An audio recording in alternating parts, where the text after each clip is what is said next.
Assalomu alaykum, sog'inganlarim. Ne arayapsizlar? Ishingni qillaring.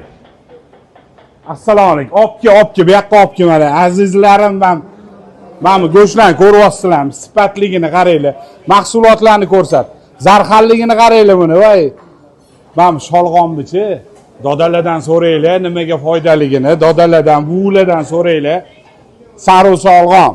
Bundan xudo xolasa Ramazonga iftorligiga sho'rva tayyorlayapmiz. Sho'rvaning nomini xo'plama deb qo'yyapmiz.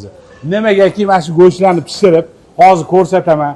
Buni tozalab, shundoq qilib sho'rvani sal noqulaylik bo'ladi. Qudandalar bilan kelganda suyigini tozalashga ozgina uyatchilik qilib qolishadi, go'sht qolib ketadi. O'shanga biz buni xudo xolasa kesib, chiroyli qilib xo'plama deydi. Shundoq xo'plab ichaveradigan joydan qilamiz. İftorga kelsanglar, xudo xolasa shu ovqatimizdan bahramand bo'lasizlar. Bismillah deb boshladi u mana.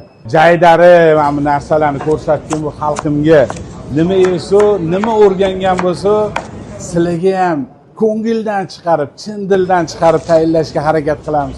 Kelayotgan muborak oyimizni hammamizga qutlug' kelsin. Rizqimiz ulug' bo'lsin. Aziz mehmonlar, mana sho'rvamiz tayyor. Buning nomi xo'plama deyordi.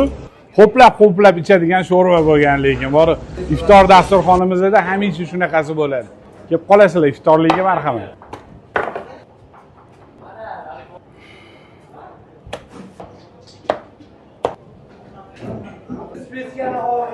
Bismillah.